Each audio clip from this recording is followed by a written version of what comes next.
Now, with the news about Vince in the background for right now, we have more news, and that is that Sasha Banks. Now, this is according to a report from Dave Meltzer, and I guess his sources within WWE. There's people within the company that believe that Sasha Banks will return sooner rather than later once she gets this New Japan phase out of her system.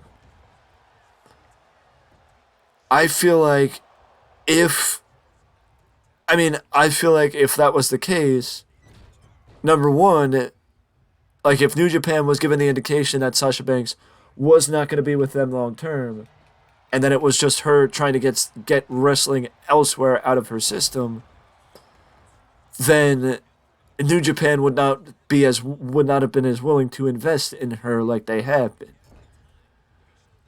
But Dave is convinced that Sasha Banks will not appear for AEW next Wednesday night as Soraya's partner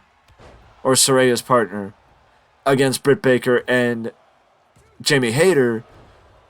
I don't necessarily believe that because I think that Mercedes Moné is. I'm not gonna say that she's never gonna return to WWE again. I think she's more on the Drew McIntyre escapade to prove that she's worth the money that WWE didn't want to pay her. And that WWE in maybe 5 years would look to give Sasha the return or give Sasha the money that she wanted now, and basically admit they made a mistake 5 years ago, letting her go.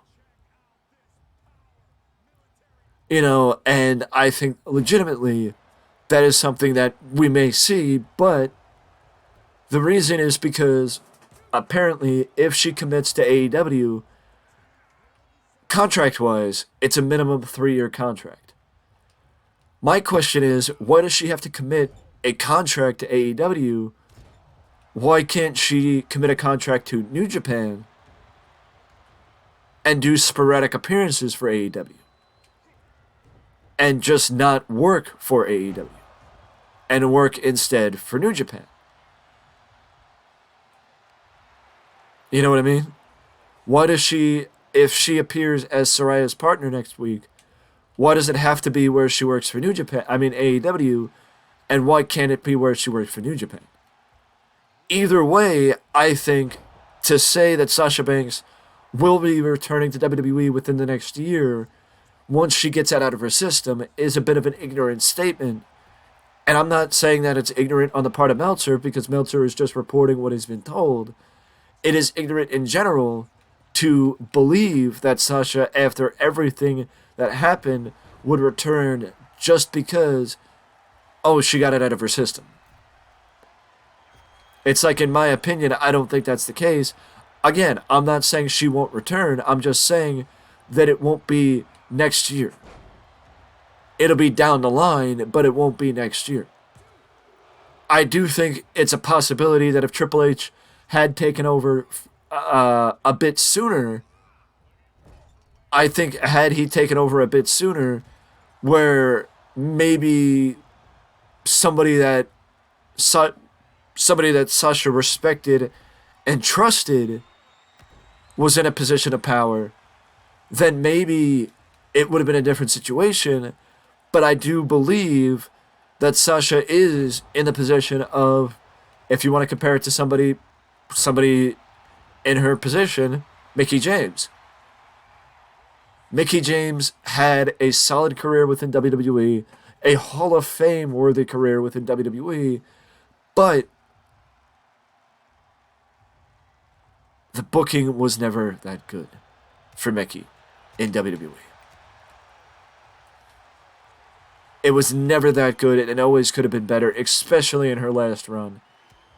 But that doesn't discount the fact that Mickie James had a Hall of Fame worthy career within WWE and would come back if given the opportunity, but she prefers Impact Wrestling because of how they book her.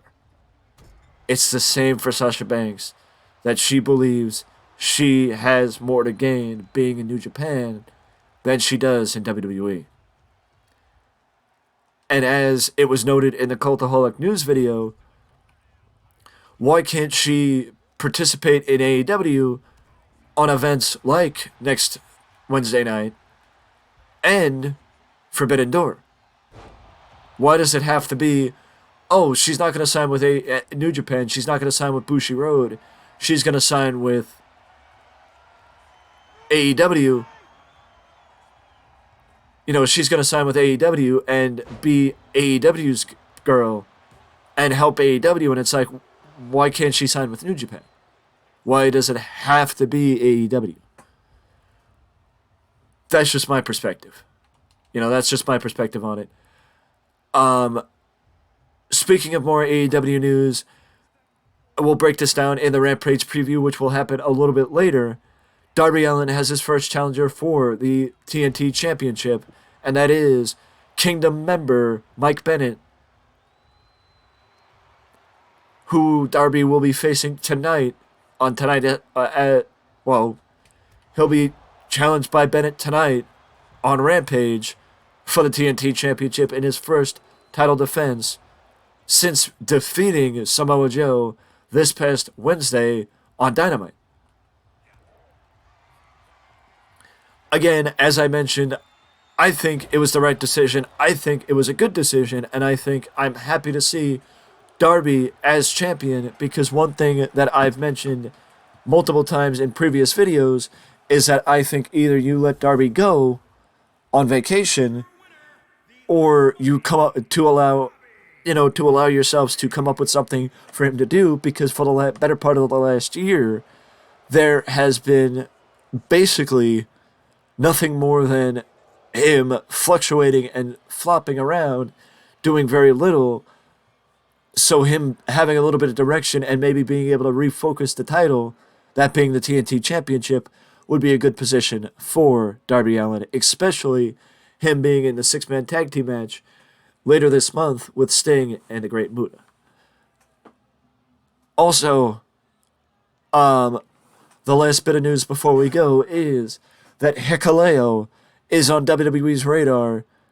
Hikuleo is a New Japan star and the man who challenged Carl Anderson and brought Carl Anderson back to WWE. To New Japan to defend his never open weight title.